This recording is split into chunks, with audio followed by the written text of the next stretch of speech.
Alors, chers amis, ravi de vous retrouver pour une nouvelle vidéo, toujours dans l'actualité du Barça. Donc, c'est la fin de la trêve. On est resté durant 2 semaines sans voir Léo Messi jouer, ni Pedri González. Donc, 2 semaines sans regarder un match du Barça. Maintenant, le Barça nous avait laissé sur un score de 6-1. C'était lors de la 28e journée face à la Real Sociedad. Et ce lundi sera la 29e journée au Camp Nou face à Valladolid. Alors, le Barça allait mieux avant la trêve, tant sur le plan collectif comme sur le plan individuel. Donc, l'intro et on verra ensemble les enjeux de ce match.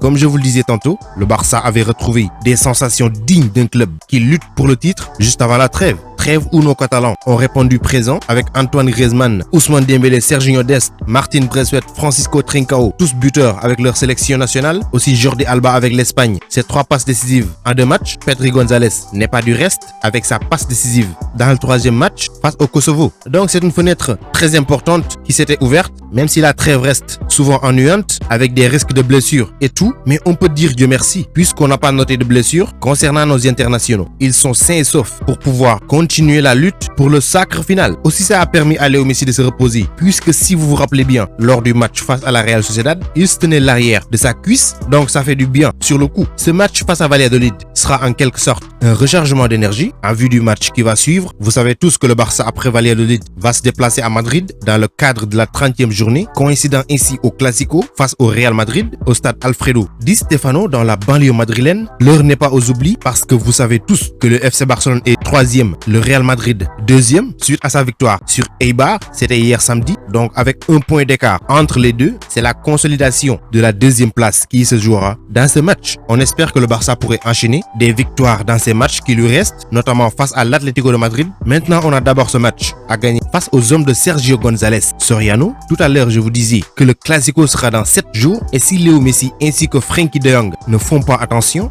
ils peuvent manquer ce rendez-vous très important pour l'histoire et pour la suite du championnat. En fait, Léo, tout comme Frenkie de Jong, sont sous le coup d'une suspension en 4 cartons jaunes dans ce match face au club de la légende Ronaldo Nazario de Lima. Donc, il va falloir prendre des décisions les concernant pour éviter d'éventuels regrets sur leur participation dans ce match crucial.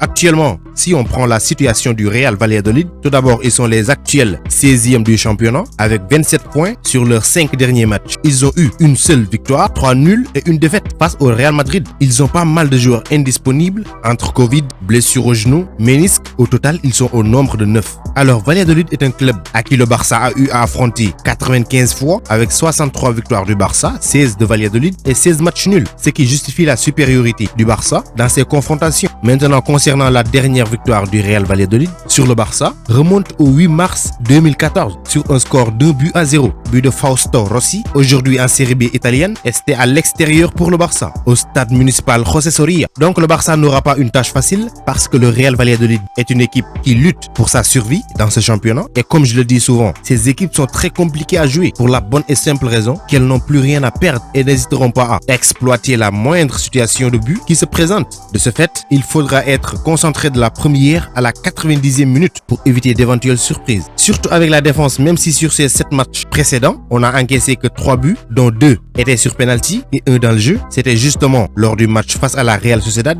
gagné largement. Aussi une très bonne nouvelle au niveau de la défense avec le retour de Gérard Piqué qui a fait un nouveau pas vers la récupération et a d'ailleurs fait partie des séances d'entraînement durant cette semaine avec le reste du groupe. Pour rappel, il était sorti sur blessure contre le FC Séville en demi-finale de la Coupe du Roi et tout indique qu'il pourra jouer lors du Classico prévu le 10 avril. Par contre, il sera très tôt pour qu'il participe dans ce match face à Valladolid. Lors du match aller le 22 décembre 2020, le Barça s'était imposé sur le score de 3-0. Les buts de Clément Lenglet, Martin Braithwaite et Léo Messi aussi dans ce match. Messi était passeur sur le but de Clément Lenglet. Cette fois, ça sera au Camp Nou, à domicile. Et la dernière fois que le Real Valladolid s'était imposé dans ce stade fut le 9 novembre 1997 sur un score de 2-1, alors que le Barça était mené par 2-0, juste avant le but de Juan Antonio Pizzi à la 89e minute. Il y a donc de cela 24 ans avant ma naissance. On va évoquer aussi un dossier qui concerne la défense avec le Barça qui aurait une nouvelle piste défensive. avec celle d'Eric Garcia qui semble être actée, en vue du prochain mercato d'été, l'équipe envisagerait de recruter un défenseur central afin de pallier le probable départ de Samuel Umtiti et surtout pour préparer la succession de Gérard Piqué. Ainsi, selon les dernières informations du quotidien Sport, les dirigeants du club avec Joan Laporta à la tête auraient activé une piste du côté des Pays-Bas. En Eredivisie, la cible serait un certain Lisandro Martinez,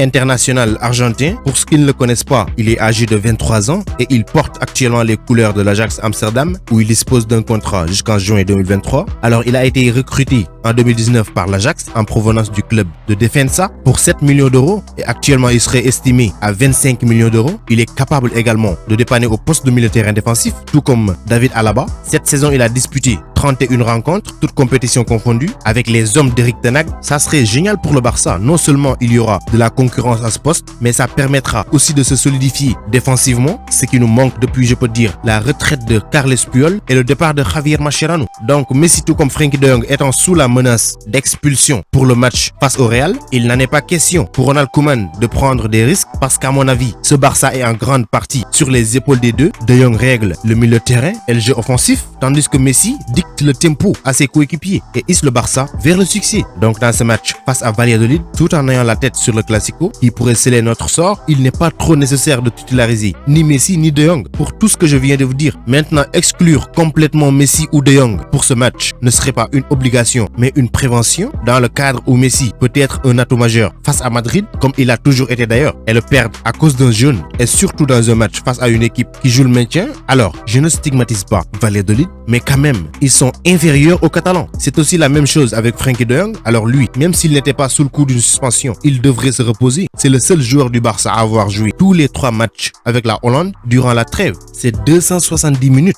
C'est avant tout un être humain. Il est aussi le joueur le plus utilisé par Ronald Koeman avec le Barça. À un moment donné, il va falloir penser à sa santé. Alors là, on est dans la dernière étape de la vidéo avec le 11 idéal que je propose pour ce match. Dans les buts, je mets Marc-André Ter Stegen. On reprend notre défense à 3 avec Oscar Mingueza, Ronald Araujo et Clément Lenglet. 2 milieux latéraux, Jordi Alba à gauche, Serginho Dest à droite. 2 milieux centraux, Pedri González et Riqui Puig. En attaque, Antoine Griezmann sur l'aile gauche, Francisco Trincao sur l'aile droite, Martin Braithwaite en pointe. Donc une entrée en jeu de Léo Messi, tout comme Frenkie de Jong dans ce match n'est pas exclu, mais je suis contre qu'il débute encore une fois. Si vous avez votre 11 à nous proposer aussi, n'hésitez pas, ça se passe dans les commentaires. Donc c'était tout pour cette vidéo, merci de l'avoir regardé jusqu'à sa fin. Continuez à vous abonner à la chaîne, mais n'oubliez pas d'activer la cloche de notification. Vous êtes les meilleurs, ciao, à bientôt.